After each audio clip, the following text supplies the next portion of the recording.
sábado 1, además de febrero.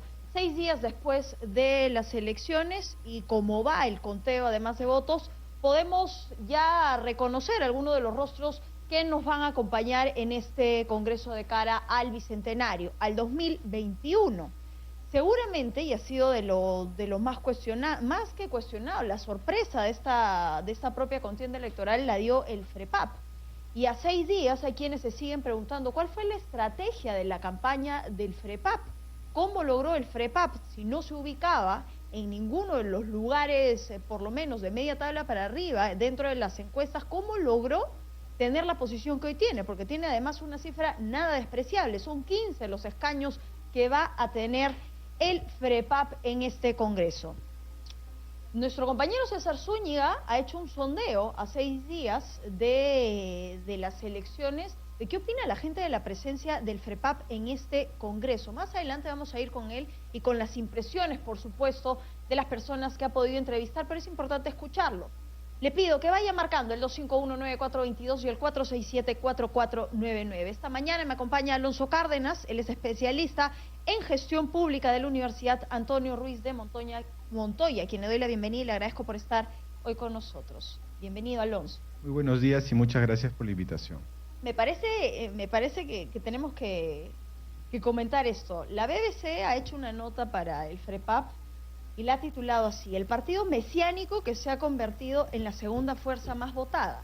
La etiqueta, por lo menos, de la corriente religiosa a la que pertenece, ya de saque podría marcar una agenda dentro del propio Congreso. ¿Crees tú?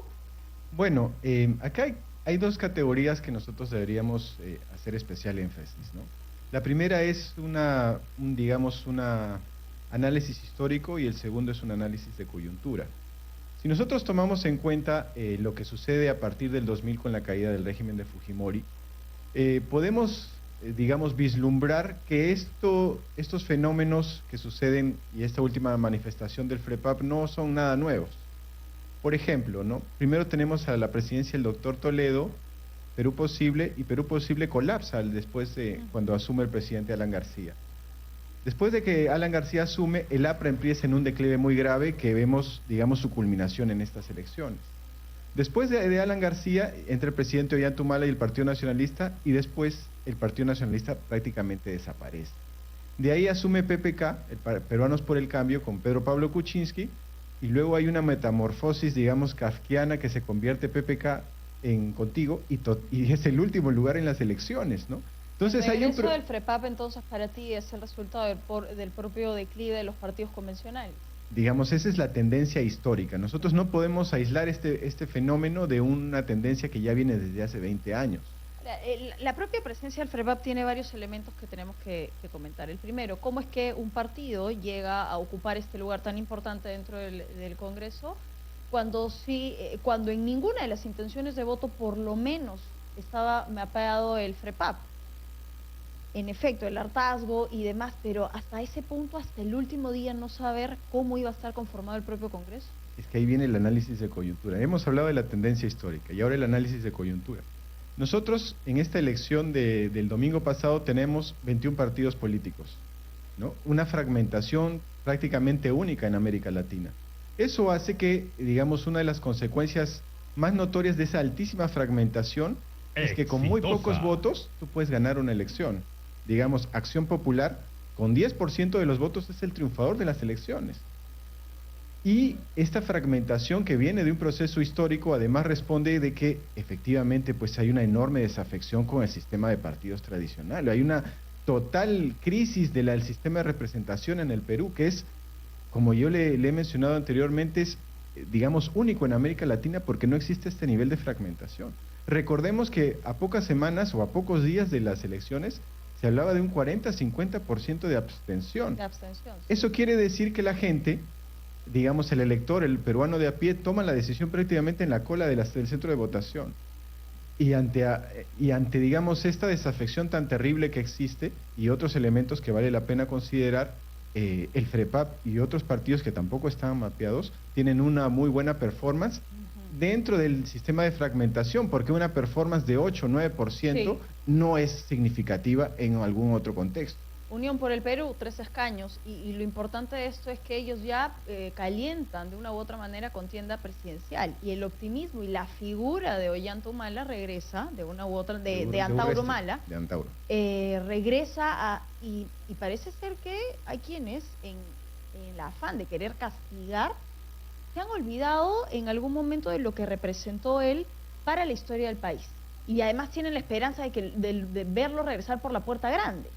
Claro, pero usted mencionaba, por ejemplo, que nadie lo vio venir, ¿no? Y eso es un tema muy interesante porque el Perú no es el único caso. Nosotros, por ejemplo, en la elección de justamente el día de ayer, el Reino Unido abandona formalmente la Unión Europea. Nadie vio venir que la gente iba a votar masivamente porque el Reino Unido abandone la Unión Europea. Nadie vio venir que el presidente Donald Trump iba a ganar las elecciones. Nadie vio venir que se iba a dar el no en la votación por el proceso de paz en Colombia, ¿no? Entonces, hay una dinámica muy interesante que creo que vale la pena reflexionar, y yo cito las palabras de un economista muy famoso en Estados Unidos después de que Donald Trump es electo. Él dijo, tengo que salir de la academia y empezar a conocer mi propio país, ¿no? Ahí hay un tema de, digamos, de trabajo de campo que los científicos sociales tienen que hacer definitivamente, ¿no? Ya no nos podemos quedar en nuestras pequeñas burbujas de la Torre de Marfil académica o de ciertos sectores de Lima, y empezar a conocer las dinámicas. O sea, Antauro Humala ni siquiera se ha presentado a las elecciones y ha sacado más de 20.000 votos y ha arrasado en el ex bastión de la señora Verónica Mendoza. Alonso, y a propósito, vamos a escuchar a nuestro compañero César Zúñiga con las reacciones finalmente de varios ciudadanos respecto de la presencia del FREPAP. Está en Barranco. César, buen día. Así es, buen día, Claudia, información en vivo. Estamos exactamente en la playa de los Lluvios de Barranco y hemos venido acá a escuchar opiniones diversas sobre la participación. Pues como sabemos, 15 personas del FREPAP van a ingresar al Congreso, en este nuevo Congreso, tras estas elecciones extraordinarias parlamentarias, y vamos a escuchar la opinión de la gente con respecto a la participación. Pues como sabemos, este partido, después de 20 años, ha llegado nuevamente a tomar una curul en el Congreso. Señora, ¿qué tal? Estamos en vivo para Exitosa. 15 integrantes de FREPAP ahora van a integrar el Congreso de la República. ¿Qué opinión le merece a usted esta participación y este ingreso luego de 20 años de este partido? Sorpresivo que haya alcanzado tantos curules en el Congreso, pero realmente las personas han buscado una opción, una nueva opción, ¿no? ¿Para qué? Para confiar en alguien, porque realmente tanta corrupción, tanto robo de tantas personas que ya no sé nadie. ¿Considera que ellos han llegado al Congreso nuevamente porque las personas están hartos de los, en todo caso, políticos tradicionales que no han cumplido con la ciudadanía? Sí, yo creo que la gente se ha ido al menor mal. Muchísimas gracias. Vamos a seguir conversando con la persona rápidamente, Claudia. Acá hay otro señor que va a emitir su comentario. Señor, ¿qué tal? Luego de 20 años, el FREPAP vuelve al Congreso. ¿Qué opinión le merece respecto a ello? Bueno, la verdad es muy interesante el cambio que se está organizando ahorita en el Congreso. Esperemos de que, creo que el pueblo ya está cansado de tanto políticos tradicionales, y creo que esperemos de que FREPA, así como Unión por el Perú y otros partidos, vean una solución y den otra imagen al Congreso, que para ello lo estamos eligiendo, ¿no? Muchísimas gracias. Entonces, Claudia, la opinión de dos ciudadanos que se encuentran acá en estos momentos coinciden en que, bueno, en este caso, la ciudadanía se ha hartado en este caso de los políticos tradicionales y han buscado otras opciones. Por ello es que en este caso, como sabemos, partidos como FREPAP y Unión por el Perú en este caso han alcanzado en este caso una curules en el Congreso a gran instancia. Entonces es la información que se tiene de este Barranco. Contigo en estudios. Muchas gracias a César por la información desde Barranco. Hemos podido escuchar cuál es el sentir, las primeras, más que las impresiones, a 6 días de lo que ha ocurrido el último 26 de enero. Hay algo importante que venías mencionando y que seguramente es la principal preocupación. ¿Cuál es la agenda inmediata de este Congreso? Un Congreso dividido, además. ¿Ves al FREPAP proponiendo temas con todas las fuerzas que han logrado por lo menos tener un número importante? Bueno, ahí uno de los grandes ganadores, creo yo, ha sido el presidente Vizcarra de la última elección. ¿Por qué? Porque el Congreso anterior, y eso Pedro Pablo Kuczynski nunca tuvo la capacidad de entender, lo quería vacar desde el primer momento. Exitosa. El nuevo Congreso, por su propia naturaleza y altísimo nivel de fragmentación, no va a querer vacar al presidente. Entonces el presidente tiene la responsabilidad como jefe del Poder Ejecutivo de plantear la agenda política de aquí al 2021. Simplemente por eso sería ganador el presidente Martín Vizcarra. ¿Qué pasa si este es un Congreso peor que el que hemos tenido y que la gente que celebró la disolución sea la que hoy señale a Vizcarra y le diga, para esto cerraste el Congreso, nos trajiste gente que es peor?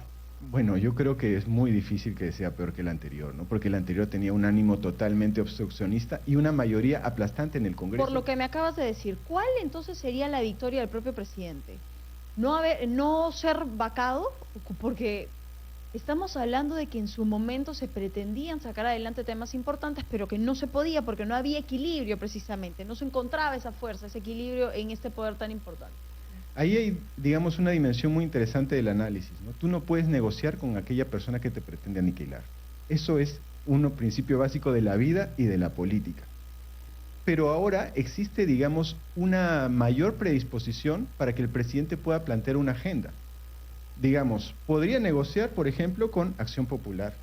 Podría negociar también con el Partido Morado, con Somos Perú, con Alianza por el Progreso, inclusive con el Frente Amplio, ¿no? Y todos ellos, inclusive con el señor Urresti, también podrían tener algún mínimo de negociación. Todos ellos juntos tienen 87 votos. ¿Por qué está el podría? ¿Por qué hay un condicional en lo que debería ser mera obligación en un consenso? Lo que pasa, digamos, pongamos el ejemplo del Tribunal Constitucional, que fue el que generó todo este tema de del cierre del Congreso. Para elegir a los miembros del tribunal... La cereza en el helado. Claro, digamos, la gota que derramó el vaso. Okay. Para elegir a los magistrados del Tribunal Constitucional necesitas 87 votos.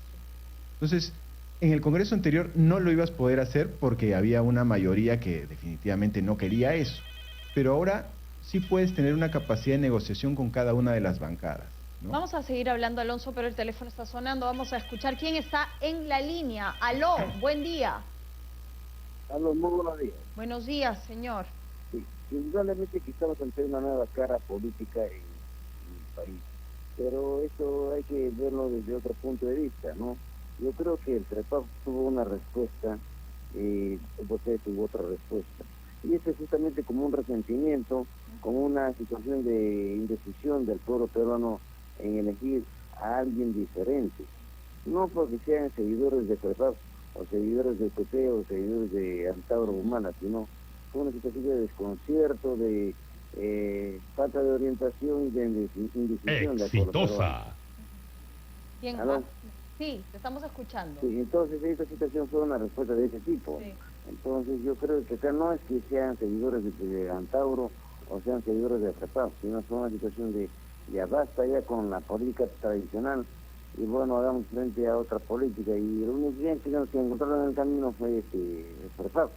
Y por otro lado el resistimiento de PP, de Antauro, que propugnaba la pena de muerte, que había que votar a los venezolanos, cosas utópicas, ¿no? Estos dos conceptos mediaron en el pensamiento del pueblo peruano y por eso que votaron, ¿no? Porque de ahí a que se recibe de la costa de paso de Costa Rica, eso yo lo veo muy difícil. Muy difícil. Gracias por la llamada. Tengo otra llamada, Alonso. Me voy hasta Lince. Está Amaris en la línea. Buen día, buen día. Hola. Claudia, buenos días. ¿Cómo estás? Qué gusto Buenos escucharte. días, bienvenida. Bien, gusto de verla, realmente. De escucharla, ¿cómo se llama, Claudia? Disculpa, le digo.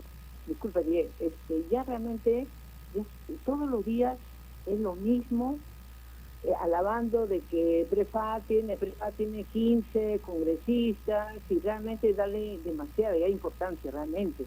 Esta vez si la gente ha votado, bueno, por Prepa, es nada más para la elección al resto de los partidos, nada más. Pero ahorita ya estamos escuchando que ese partido está dividido, con los hermanos se están peleando, están saliendo reporteros de las semejantes propiedades que tienen, están diciendo de que ya ingresaron, que ahora se le van a capacitar, que han entrado ineptos ahí.